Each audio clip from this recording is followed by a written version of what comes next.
Ya, sejak disahkan pada Senin petang lalu, pembahasan tentang Omnibus Law RUU Cipta Kerja ini juga meramaikan lini masa media sosial. Lalu seperti apa dan juga bagaimana narasi mengenai RUU Cipta Kerja di media sosial? Kita akan langsung berbincang bersama Ismail Fahmi, founder Drone Emprit dan Media Kernels Indonesia yang sudah siap nih sepertinya. Halo Mas Fahmi, selamat malam, apa kabar? Bisa mendengar suara kami? Iya, selamat malam Mbak. Iya, Mas Fahmi. Iya, ini ramai sekali ya tagar di media sosial membahas RUU Cipta Kerja ini, bahkan sampai hari ini masih menjadi trending nomor 1 dunia bahkan ini. Kalau dari analisis Anda, Mas Fahmi, apa saja yang diperbincangkan di media sosial terkait Omnibus Law ini? Ini kalau kita lihat ya, pada awal tanggal 4 Oktober, itu pertama kali setujui supaya itu masuk ke paripurna. Itu mahasiswa dan aktivis mencoba untuk naikkan, tetapi trennya belum terlalu tinggi. Itu baru tinggi setelah tanggal 5 Oktober, pada saat DPR selesai mengesahkan, baru naik itu. Dan itu yang mendrive adalah teman-teman dari K-popers. Ya. Sebagian dari mereka sudah paham, ya. Sebagian mereka ada yang baru membaca, ya. Dan banyak sekali itu kalau dilihat dari profil usianya, itu usia 18 tahun ke bawah. Ya. Artinya mereka kan dari SMP juga ada, SMA juga ada, ya. Dan itu menarik, ya. Karena mereka kemudian bertanya kepada orang tuanya, membaca di media sosial. Begitu mereka sepakat, mereka mengisi petisi ya untuk penolakan RUU itu, undang-undang itu. Kemudian mereka mengangkat tagar-tagar. Jadi mereka lihat apa yang menjadi perdebatan. Ya, misalnya ada dari akademisi, dari Bukat UGM misalnya, itu membuat satu tren, ya, menjadi satu tweet yang bagus penjelasannya. Mereka retweet, ya, mereka kasih komen, terus kemudian selalu dikasih dengan tagar. Mereka udah siapin tagar, kemudian di copy paste, ya, di copy paste dan seterusnya, sehingga itu menjadi tagar internasional. Gitu. Oke, nah tadi berbicara mengenai tren Mas Fahmi, ini sejak disahkan itu trennya hingga hari ini seperti apa? Hari ini masih naik terus ya percakapannya tentang Omnibus Law itu, dan tagarnya berubah-ubah ya. Kalau sebelumnya itu adalah penolakan saja, mosi tidak percaya, kemudian sekarang masuk ke STM mulai melawan ya, gugat UU Cipta Kerja dan seterusnya. Jadi tagarnya seputar itu, penolakan kepada DPR dan kemudian RUU undang-undang ini juga itu. Oke, nah lalu dari data yang Mas Fahmi dapatkan begitu dan juga analisis tentunya, emosi yang ditampilkan dari tagar-tagar itu seperti apa dan juga lokasi sebarannya itu di mana saja? Kalau rentang usia tadi ada yang sudah mulai termasuk di bawah 18 tahun begitu. Lalu bagaimana juga dengan profesi dan khususnya keaslian dari akun-akun yang berpartisipasi, Mas? Jadi kalau saya lihat ini ya, ada jaringannya itu ada menarik ya. Mereka mengangkat satu tagar, dan tagar itu ada puisi ya, puisinya Wiji Tunggul ya, Wiji Tunggul. Di mana di situ dinyatakan bahwa kalau seandainya aspirasi ditutup, maka tidak ada satu kata lagi yaitu lawan. Ini menarik buat saya karena mereka ini anak-anak muda ini kok bisa memahami ya, ikut gagasan yang dibawa oleh Wiji Tunggul itu. Dan dari situ mereka cukup natural ya, ketika saya lihat.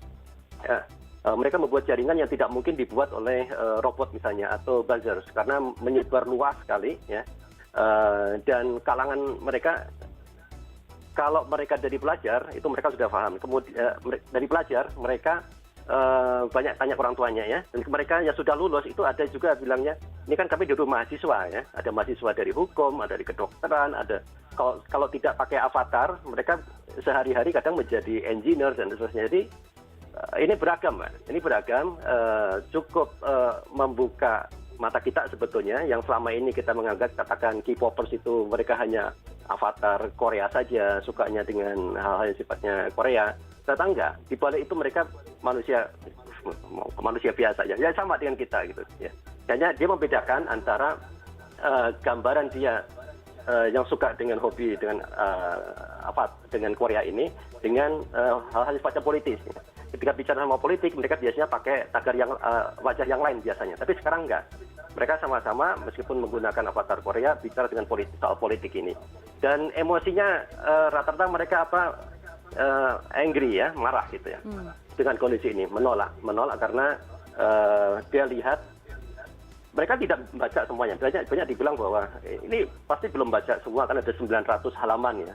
Dan mungkin juga nggak tahu semua anggota DPR pun yang mengesahkan juga belum membaca ya. Tapi mereka melihat dari kajian-kajian dibuat oleh akademisi, jadi mereka tahu di situ bahwa ada yang masalah. Ketika ada yang masalah, kemudian mereka mencoba untuk mengangkat itu isunya.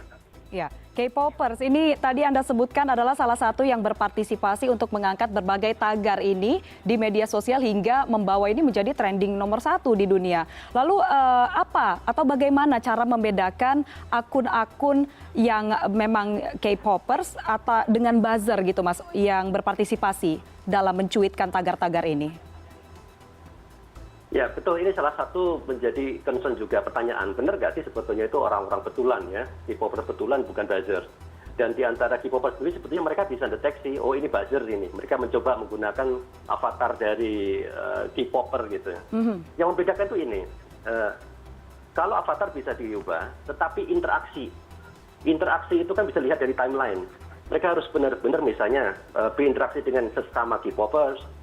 Mereka harus bicara soal kesukaan tentang hobi dengan bandnya, dengan fandomnya dan seterusnya. Dan itu kan bisa dilihat dari timeline. Kalau mereka punya akun yang pura-pura menjadi K-popers baru muncul, dari timeline nggak mungkin bisa seperti itu ya. Mereka harus membuat histori sejarah dia seperti itu dulu. Ya. Dan kalau di jaringan SNA, Social Network Analysis, seperti yang saya lihat di belakang ini sebetulnya dari jaringan percakapan tentang Omnibus Law ini. Ya. Kalau ada yang bukan K-popers asli, tapi sifatnya buzzers atau robot, biasanya ngerumpi. Ya. Mereka hanya berinteraksi di antara mereka sendiri, itu akan keluar dari jaringan. Ya. Akan ada di pinggiran, tidak berinteraksi dengan sama K-popers yang lain. Itu. Oke, berarti kalau yang terasing itu bisa dikatakan sebagai buzzer karena tidak masuk ke dalam jaringan saling interaksi antara K-popers begitu ya Mas ya, itu yang membedakan begitu kalau dari datanya begitu ya? Ya itu dari salah satu menggunakan social network analysis. Yang kedua dari apa yang mereka bicarakan sendiri. Kalau tiba-tiba bicara soal politik, ya, entah itu mendukung Omnibus Law atau mungkin menolak Omnibus Law, ya. Kalau akun baru muncul kemudian bicara seperti itu saja, kita bisa curigai bahwa itu bukan akun K-popers. Gitu. Oke, baik Mas Fahmi, nah terkait fenomena ini yang bisa sampai trending nomor 1 di dunia. Ini sebenarnya apa yang membuat ramai, caption kah atau hashtagnya atau tautan link yang disertai gambar ataupun video dari postingan atau cuitan satu akun Mas? Jadi, sesuatu bisa menjadi trending baik itu nasional ataupun internasional itu ada beberapa syarat ya. Pertumbuhannya itu sangat tinggi, oleh jumlah akunnya sangat besar dan sebaran luas mereka di mana-mana ya. Jadi kebanyakan di Indonesia, di seluruh Indonesia, ada juga sebagiannya di Korea juga itu akun-akun ini dan orang Indonesia juga. Bahkan yang di Korea itu bahkan bukan orang Indonesia, itu yang di Korea juga ikut meramaikan tagar ini. Jadi yang diangkat itu tagar, teks saja, tidak banyak gambar yang mereka share. Yang dilakukan itu kebanyakan adalah, oke, misalnya ini ada akademisi, dia membuat satu thread, mereka ngasih komentar, kopas-kopas aja. Yang isinya banyak tagar, makanya kita lihat kan banyak tagar yang 1, 2, 3 tiba-tiba trending bersama-sama kan. Nah ini yang bisa membuat menjadi trending nasional kemudian juga internasional. Dan yang kedua, ini ada beberapa statement yang saya melihat. Biasanya setiap hari itu selalu ada tagar K-popers. Kan. Tapi beberapa hari tidak muncul tagar K-popers karena di antara mereka ada sepakatan, oke, kita stop tidak ngangkat satu tagar K-popers, kita bela apa yang ada masalah di Indonesia itu, karena kawan-kawan mereka yang di internasional pun juga ikut bantuin kan. Jadi mereka semua mengangkat tagar yang telah disepakati, yaitu tagar-tagar yang kita lihat di dalam trending topik beberapa hari ini saja. Itu. Ya. Oke, lalu dan ada satu semangat itu kadang mereka bilang gitu. Nah, ini semangat apa itu Mas? Oke, anggap aja ini seperti wajib militer gitu. Oh gitu. Oke, nah ini berbicara mengenai semangat ini bagaimana kemudian reaksi netizen ini melihat trending nomor 1 di dunia dan juga K-popers yang ikut berpartisipasi dalam mencuitkan tagar-tagar ini, Mas? Sebenarnya sangat positif, saya kira. Sangat positif dari para netizen, ya. Dan banyak juga orang tua yang melaporkan bahwa anak-anaknya juga tiba-tiba kenapa pada banyak bicara soal politik ini. Jadi mereka terbuka, ya. Selain kalau katakan mereka awalnya nggak paham, sekarang jadi aware, ya. Awareness-nya itu meningkat di antara anak-anak muda ini tentang kondisi politik yang ada di Indonesia. Ini sangat penting. Dan memang ada yang mengkritik mereka, yang menyatakan bahwa hanya bisa mengangkat tagar saja, tidak paham isunya, belum membaca gitu.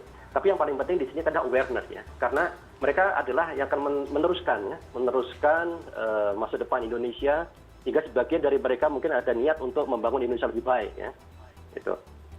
Oke, baik. Nah, ini berarti tren yang bisa dikatakan positif karena meningkatkan awareness juga begitu ya terhadap situasi apa yang terjadi saat ini di Indonesia. Baik, terima kasih Mas Ismail Fahmi, founder Drone Emprit dan Media Kernels Indonesia sudah bergabung bersama kami hari ini di CNN Indonesia Connected.